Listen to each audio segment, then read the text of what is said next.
I figured we'd do a video on seasons.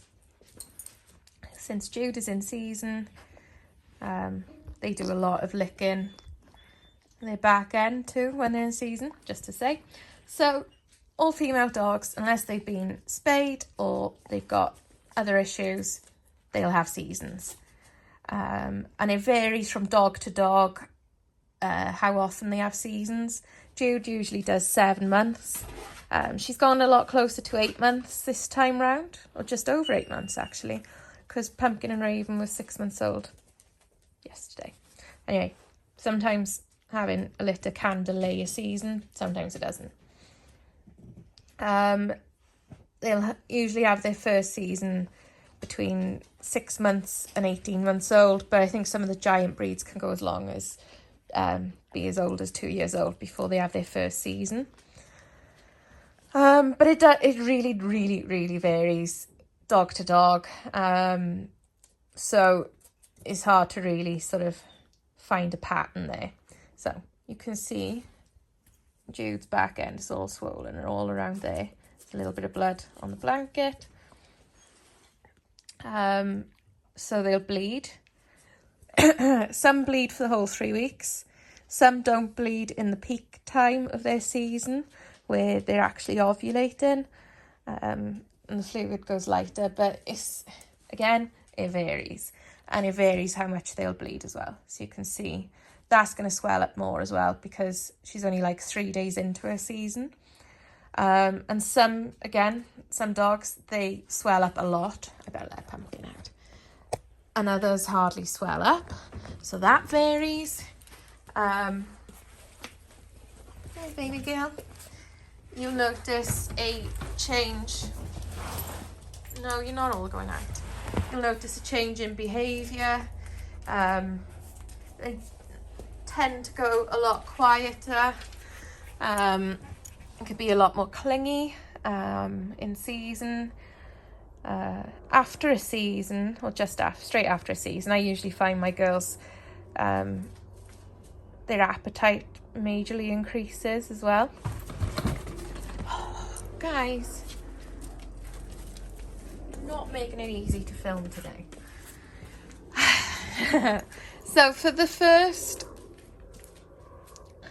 few days, it's really hard, right, to give you true guides, true estimates to a season. Usually they last 3 weeks. So that's one thing that's pretty standard. Usually they ovulate, say around day 10, 11. And usually that lasts for like 4 days, 5 days. So that is like the peak time of the season where you shouldn't take them out in public around other dogs. But I've known females who got covered by the male on day 7 or day 8 of their season, and they were pregnant and the dates completely tied with them having ovulated on day 7 or 8. And that happened with that same female 2 years in a row. And then I've also personally experienced with Lily, her second litter, it was day 18 before she was ready for the male. So that's a massive variation, but I'd say the average is usually around day 11. Average. So you'll know when they're ready to accept a male because they are seriously flirty. Some will like actively seek a mate, so you couldn't leave them out off lead. You can't leave them unsupervised in a garden in case they get out or a male gets in. But they'll, what we call flag, which they'll put their tail to the side like this, and lift their bum a little bit towards another dog. So that's one sign, but keep a close eye on your female. If you're going to walk her for the first few days, week or so of her season, keep her on lead, but also keep an eye on how other dogs are reacting to her and how she's reacting to them, because that might give you an indication of when her standing days are going to occur. When they're on their standing days, do not take them out. It's not worth the risk. It's not worth the hassle. No dog ever died of not being walked. So, yeah, like Dudley, when he, before he was neutered, somebody had walked their in-season female in one of our fields, and they'd walked across the road to get to our field, and they crossed the road to go home again. And Dudley ran across the main road twice with his head to the floor, trying to find the in-season female. So that could have killed Dudley. And if you've ever seen a male when they get the scent of an in-season female, there's no rhyme or reason, there's no talking to them, there's no commands with them. They got one thing on their mind. So you got to be really, really, really, really careful taking your female out in public. If you have to take her for a walk, I'd suggest putting them in the car and driving up the mountain early in the morning, late at night, and still keep them on a lead. Because it's a risk to other dog walkers and other dogs if they're trying to find your in-season female. So they usually also go into like a phantom pregnancy afterwards. So you'll all have noticed Jude's been in really lovely shape recently. Really nice weight, really nice level of fitness. She's going to lose fitness because she's not going to be able to be walked. She can still run around in the field because I am lucky like that. But all of mine gain weight sort of during and after a season, partly because of the change in hormones. Aria, stop annoying Dudley. Podrick, don't you do it either.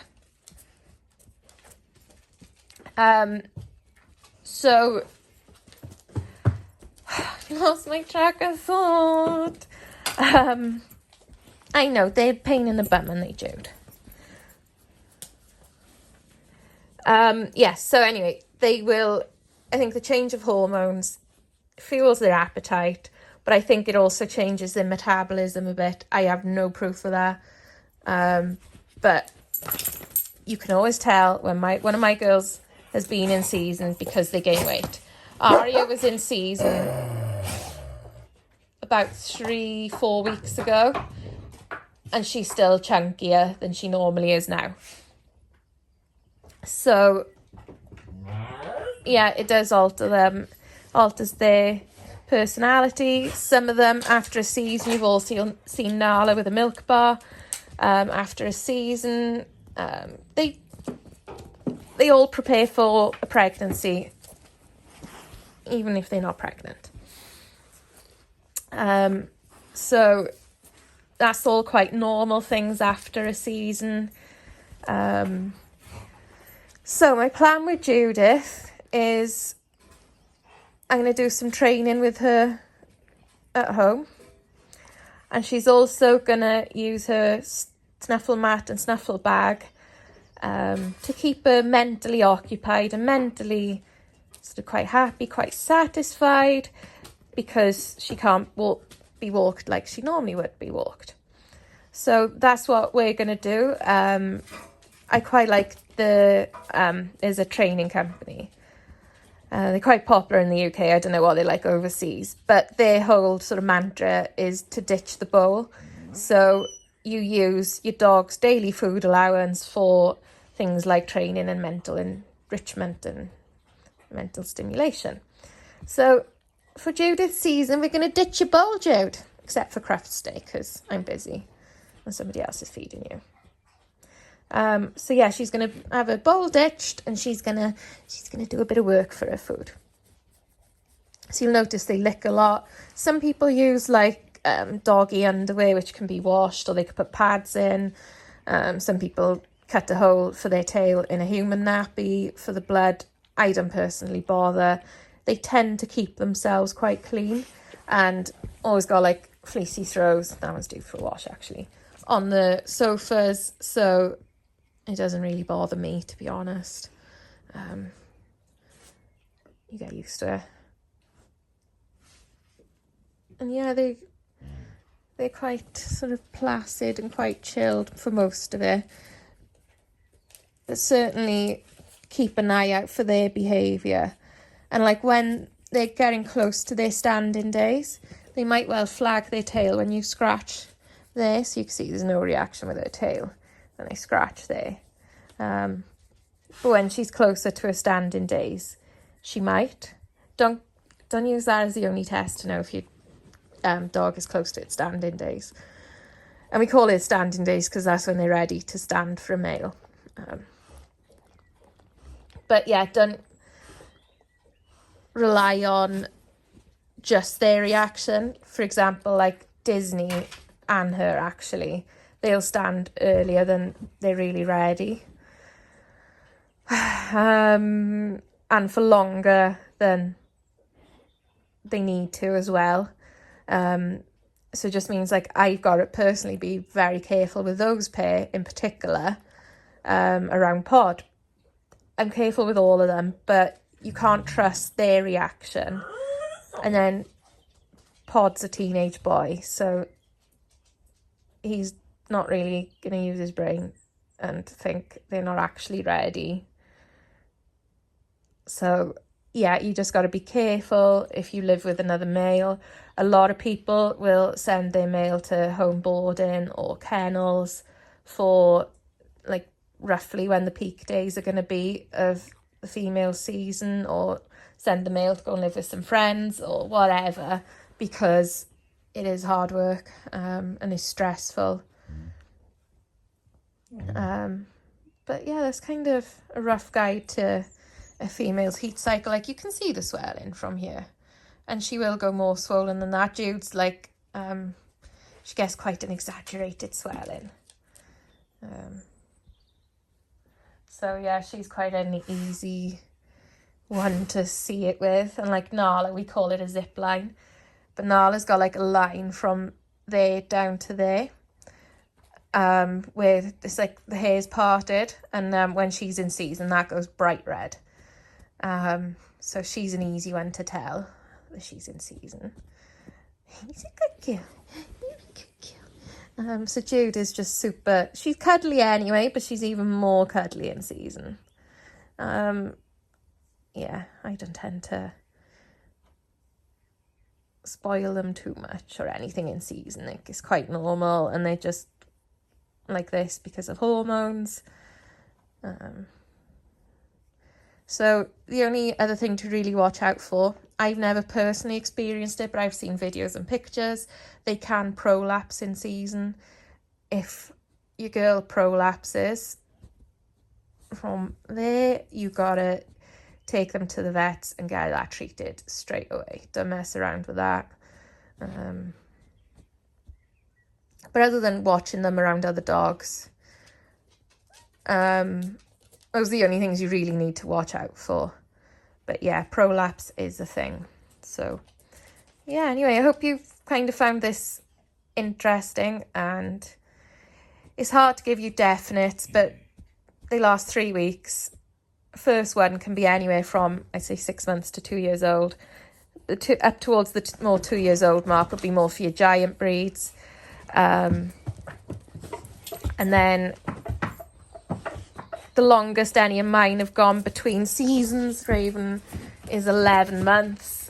And that's Disney, but most of mine go between 6 and 9 months between heat cycles. So yeah, anyway, I shall see you all soon. Bye.